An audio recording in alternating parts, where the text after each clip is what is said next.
This 1901 family photograph reveals a secret they tried to bury forever. The photograph arrived at the Boston Historical Society in a worn leather portfolio, part of an estate donation from the Whitmore family, one of the city's oldest lineages.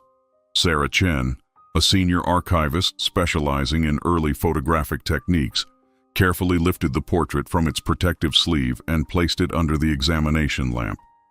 The image showed a formal family gathering from 1901. A stern patriarch seated centrally, his wife standing beside him in an elaborate high-necked dress, 3 children arranged by age, and household staff positioned respectfully in the background.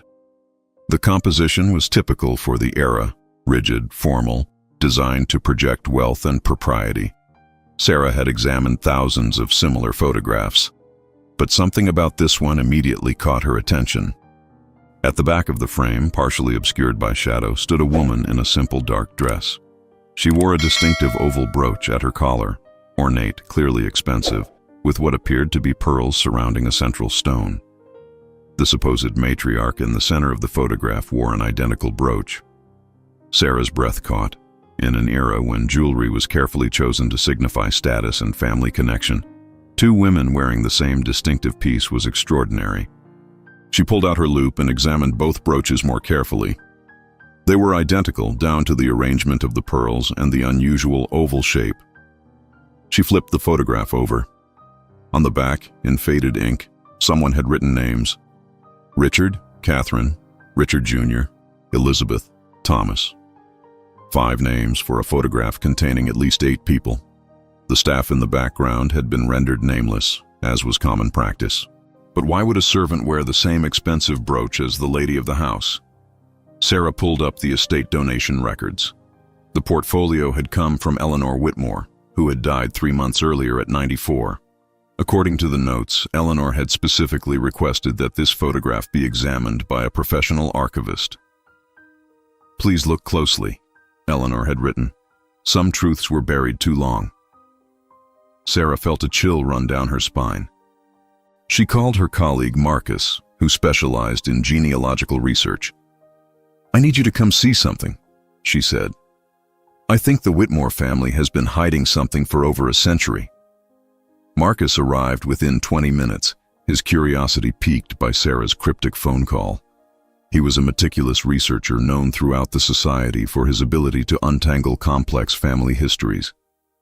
Sarah showed him the photograph and pointed out the identical brooches.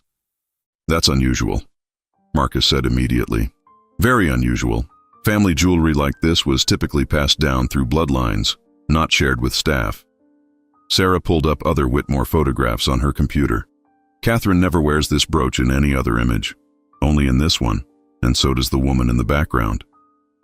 Marcus studied the images carefully.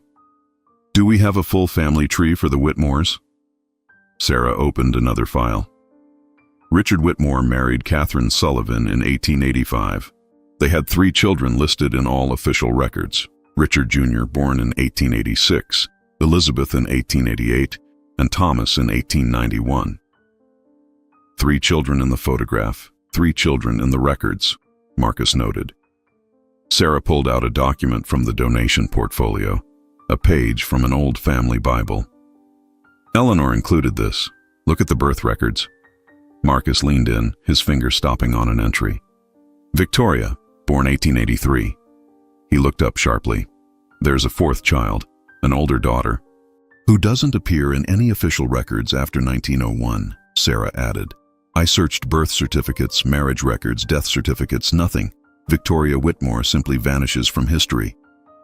They spent hours cross-referencing documents. Birth announcements in old newspapers confirmed Victoria's existence. She'd been born in 1883, mentioned in social columns as a young girl. Then, around 1900, all mentions ceased.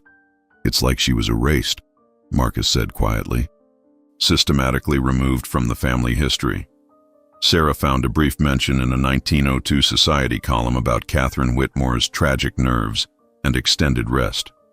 "What if Catherine wasn't the original Catherine?" she said slowly. "What if there was a switch?" Marcus looked at her sharply. "That would explain the brooch. If Victoria was the true heiress, she would have inherited family jewelry. But if someone took her place, they'd need to explain why they had it. The implications were staggering. They were looking at identity theft that had lasted over a century, so complete that even historical records had been altered. Sarah and Marcus spent the following days diving deeper into archives, searching for any trace of Victoria after 1901. The more they searched, the more deliberate the erasure seemed. Every official document told the same story. The Whitmore family consisted of Richard, Catherine, and their 3 children. But Eleanor's donation included more than the photograph. Buried in the portfolio were scraps of paper, old letters, and personal documents that had been hidden for decades. Sarah carefully examined each piece, wearing cotton gloves to protect the fragile materials. One envelope contained passenger manifests, ship records from the port of Boston. Sarah's hands trembled as she unfolded the yellowed pages. There, dated March 1899, was a record for the ship Atlantic Star, arriving from County Cork, Ireland. Catherine Sullivan, age 19, domestic servant, no family. Marcus pulled up Catherine Whitmore's official biography. According to every source, Catherine Sullivan married Richard Whitmore in 1885. She would have been in Boston for years before this ship arrived. Unless the woman who married Richard in 1885 wasn't Catherine Sullivan, Sarah said quietly. She kept searching and found another name on the same ship. Victoria Brennan, age 18, domestic servant. Marcus made a discovery in business records. Richard Whitmore owned a domestic placement agency in the 1890s. It specialized in bringing Irish servants to wealthy Boston households. Sarah felt her stomach turn. He controlled their papers, their employment, their entire lives in America. They found immigration photographs required for domestic workers. Catherine Sullivan's image showed a young woman with soft features and uncertain eyes. Nothing like the confident matriarch in the 1901 family portrait. Victoria Brennan's photograph showed strong, aristocratic features that matched the woman in the servant's position. They switched them, Sarah breathed. The real Victoria was forced to take the identity of an immigrant servant, and Catherine Sullivan, a poor Irish girl with no family, was installed as Mrs. Richard Whitmore. But why? Marcus asked. Why would a father do this to his own daughter? Sarah pulled out a newspaper clipping from 1900. Shipping magnate's daughter engaged to Italian count. Below it was another clipping from 2 months later. Whitmore Romano engagement canceled, handwritten on a separate paper in Eleanor's shaky script. She loved someone else, someone they could never accept, so they took everything from her. Sarah knew they needed to find out who Victoria had truly loved, the person whose existence had been so unacceptable that an entire identity swap had been orchestrated. She returned to newspaper archives, searching for mentions of Victoria between 1898 and 1900. The search was painstaking. Society columns from that era were filled with elaborate descriptions of parties and engagements, a world where appearances meant everything. Then she found it. A small mention from September 1899. Miss Victoria Whitmore was seen attending the fall charity concert, accompanied by her music instructor, Mr. Daniel Murphy. Sarah searched for more references. The 1900 Boston City Directory listed Murphy, Daniel J., music instructor, residing at 47 Beacon Street. Marcus helped trace Murphy's background. He'd been born in Boston in 1875 to Irish immigrants, shown exceptional musical talent, and studied at the New England Conservatory despite his family's poverty. By 1898, he'd established himself as a sought-after instructor for wealthy families. They found more clues in Eleanor's collection, a pressed flower wrapped in sheet music. The piece was Chopin's Nocturne in E-flat major, with handwritten notations, for V, who sees the beauty others miss, forever D. The implications were clear. Victoria had fallen in love with her music teacher, a man of Irish immigrant background, without fortune or social standing. In turn-of-the-century Boston society, such a match would have been catastrophic. Marcus found the engagement announcement to Count Romano. This was arranged right after someone discovered Victoria's relationship with Murphy. They tried to force her into an acceptable marriage. Sarah discovered what happened next in a diary entry from Victoria's friend, preserved in another family's papers. Victoria has refused the count. Her father is enraged. She insists she will marry Daniel, regardless of consequences. I fear what Richard might do. What Richard did was monstrous. Rather than accept his daughter's choice, he orchestrated an elaborate deception using a young Irish immigrant who resembled Victoria. The real Catherine, his actual wife, had died in October 1899 of influenza, giving Richard the opportunity to reconstruct his family's story. He forced Victoria to become Catherine Sullivan, the immigrant servant, Sarah said, her voice shaking, and gave Catherine Sullivan Victoria's entire life. All to prevent her from marrying the man she loved, Marcus added grimly. What happened to Daniel Murphy? Sarah and Marcus turned their attention to Daniel Murphy, searching for traces of Victoria's forbidden love. The trail was surprisingly difficult to follow, another indication someone had worked to erase connections between Murphy and the Whitmore family. Marcus started with Boston city directories, tracking Murphy year by year. In 1899 and 1900, Daniel Murphy was listed at 47 Beacon Street, occupation, music instructor. In 1901, the listing changed. 47 Beacon Street, vacant, no forwarding address, no death record, no marriage record. He had simply vanished. Sarah searched through the New England Conservatory's archives. She found Murphy's student files, letters of recommendation, and reviews of recitals he'd performed. The man had been genuinely talented, respected by peers and instructors. His last documented appearance was December 1900, a Christmas concert where he'd performed to great acclaim. Then, nothing. She found one clue in administrative records, a note from January 1901 stating Mr. Murphy had resigned his teaching position effective immediately due to urgent family matters. The note was signed by Richard Whitmore, listed as chairman of the conservatory's board of patrons. Richard forced him out, Sarah said. He used his position to drive Murphy away from Boston. But where had Murphy gone? Marcus checked major cities where a musician might seek work. New York, Philadelphia, Chicago, nothing. Daniel Murphy had been erased as thoroughly as Victoria. Sarah returned to Eleanor's collection, searching for anything indicating continued contact. Hidden inside a book of poetry, she found 3 letters, carefully preserved.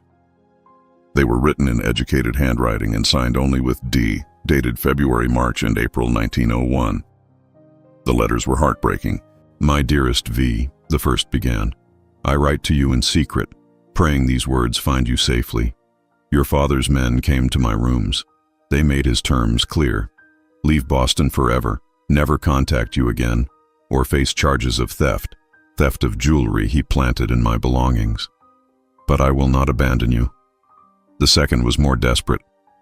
I have secured a position in Portland. I am saving every dollar. When I have enough, I will return for you. The third changed in tone. I received a message from a housemaid saying you have married another, that you wish me to cease contact. I do not believe these words came from you, but I have no way to reach you. Marcus found something. A death certificate from Portland, Maine, dated August 1901. Daniel Murphy, age 26, cause of death. Drowning, ruled accidental. With Daniel Murphy dead and her identity stripped away, Victoria had been trapped in an impossible situation. Sarah and Marcus turned to understanding how Victoria had survived the decades following 1901. The answer lay in household records Sarah discovered in the Massachusetts State Archives. The Whitmore household employment ledgers from 1901 to 1915 listed a servant named Catherine Sullivan continuously in residence. The entries noted her duties: general household management, correspondence, personal assistance to Mrs. Whitmore. The salary was minimal, barely enough for basic necessities.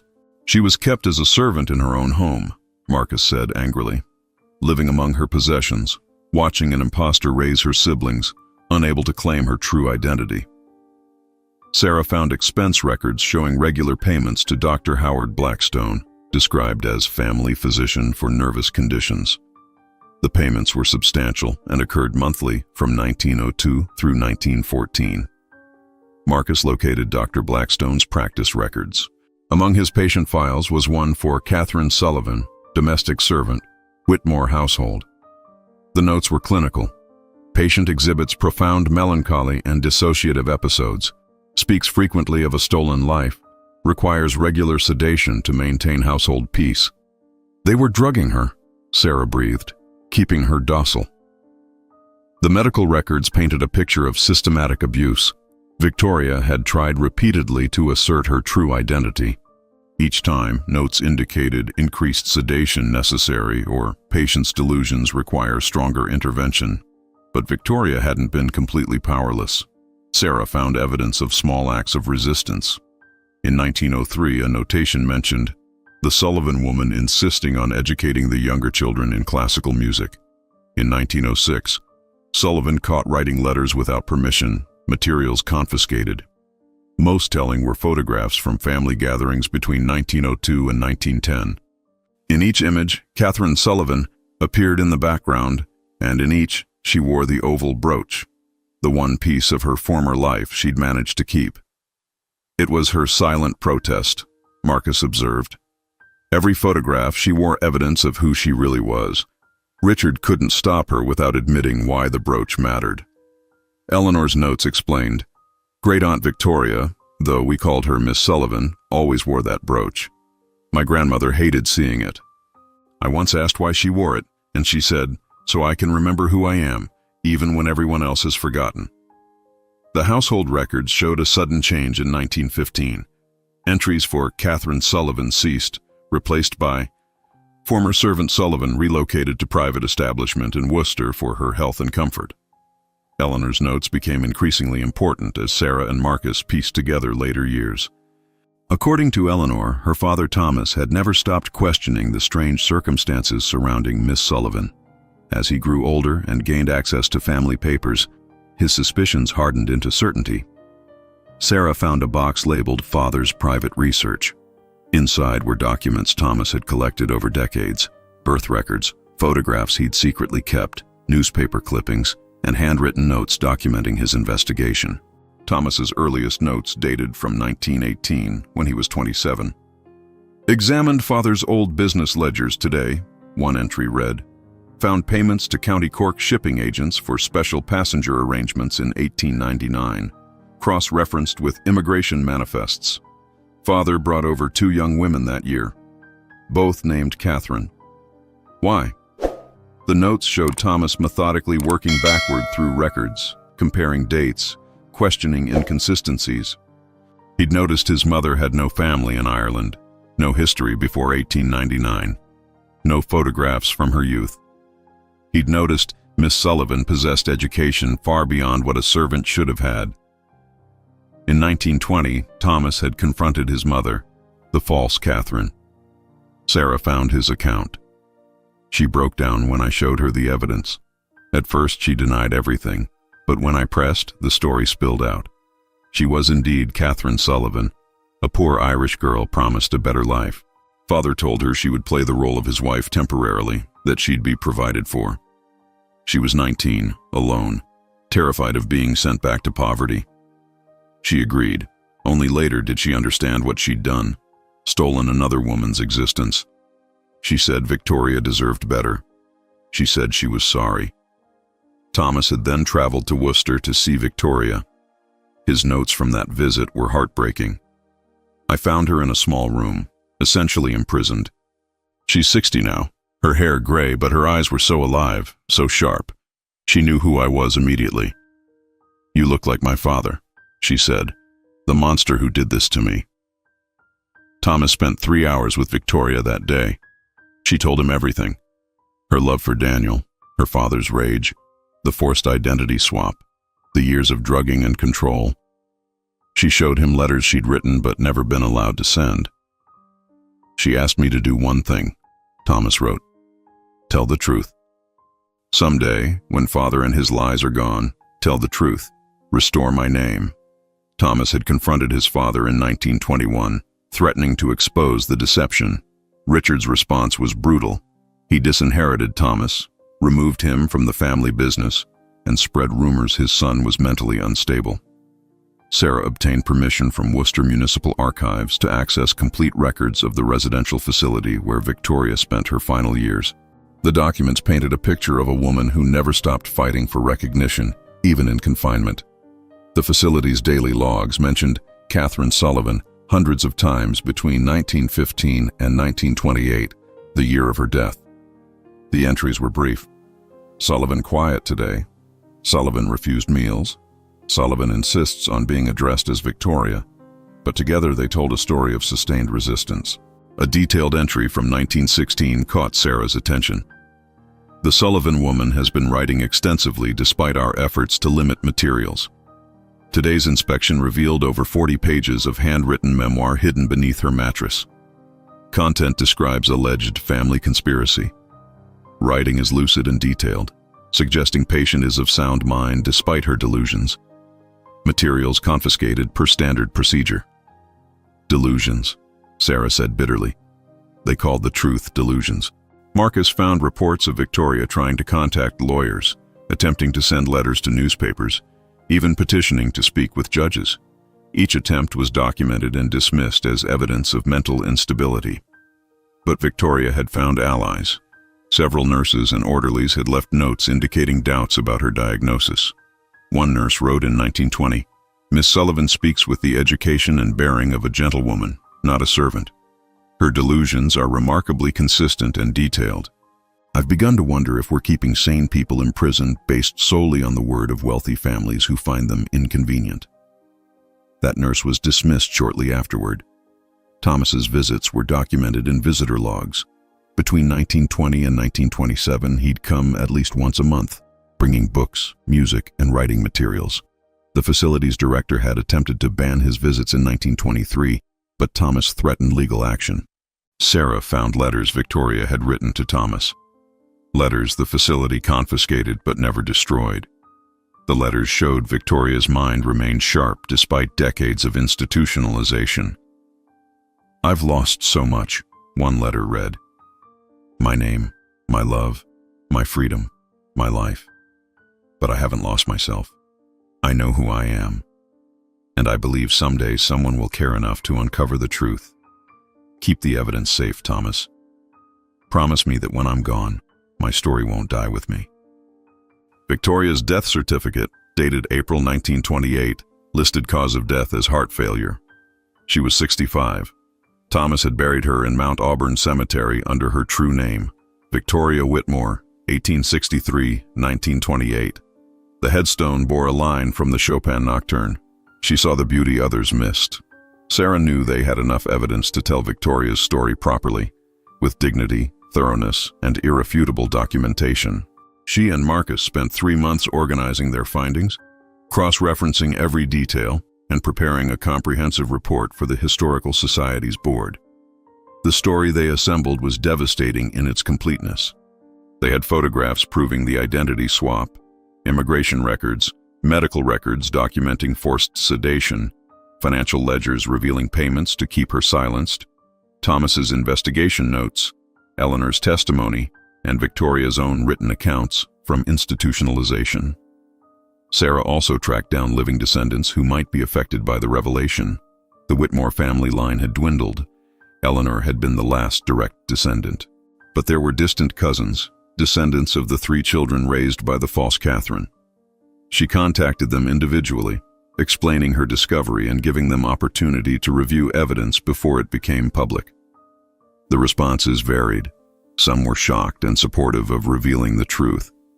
Others were defensive, reluctant to accept their family's legacy was built on such cruelty. One descendant, Patricia, initially refused to believe the evidence. Sarah met with her at the Historical Society, walking her through each document, each photograph. Patricia sat in silence afterward, tears streaming down her face. "I always knew something was wrong with our family history," Patricia finally said. "The stories never quite added up. My grandmother, the one we knew as Catherine, she had nightmares until she died. She'd wake up screaming, 'I'm sorry, I'm sorry.' We thought it was just old age. But she was apologizing to Victoria, wasn't she?" Sarah nodded gently. "She was a victim too in her own way, a young, desperate immigrant manipulated by a powerful man. But yes, I believe she carried tremendous guilt." Patricia looked at Victoria's photograph. "She was beautiful," she whispered, "and we erased her."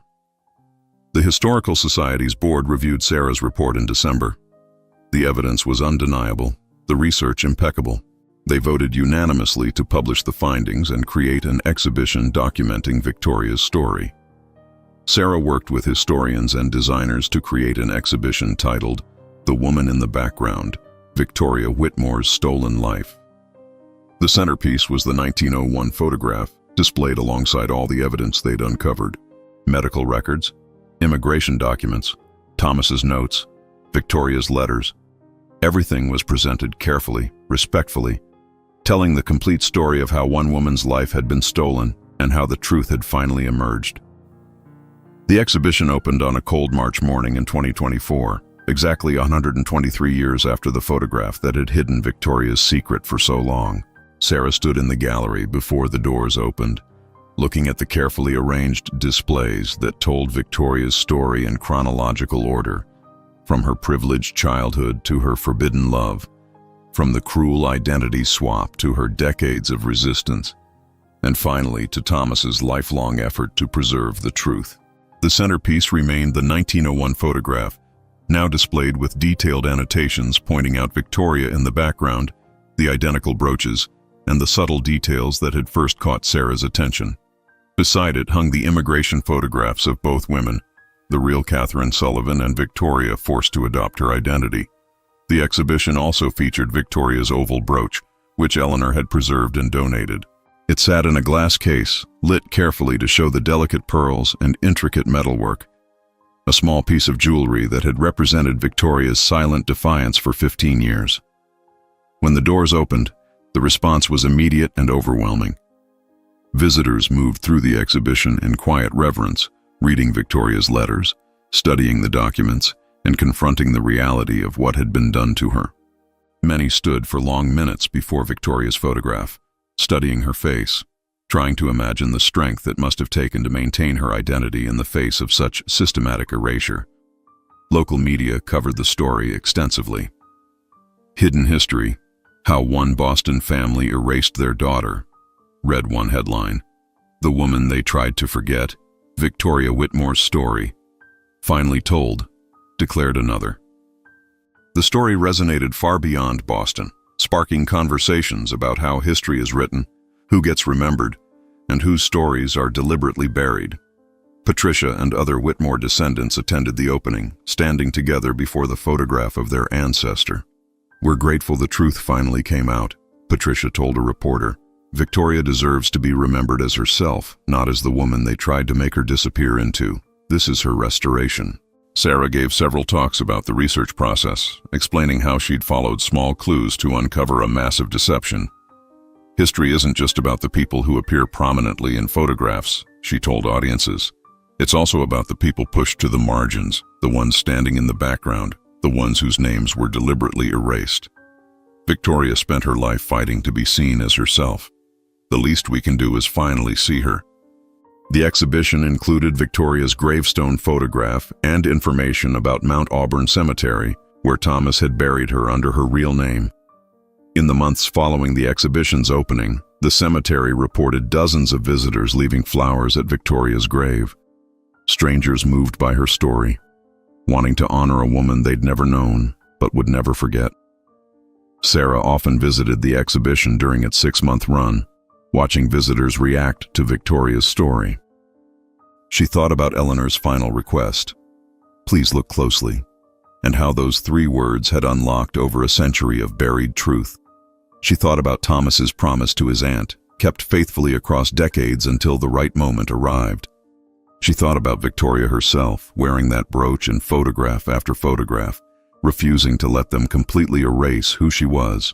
On the final day of the exhibition, Sarah stood alone in the gallery after closing, looking one last time at the 1901 photograph that had started everything. Victoria looked back at her from across 123 years, no longer invisible, no longer erased, finally known and remembered as herself. "Your story is told," Sarah whispered. "Your name is restored. You're finally seen."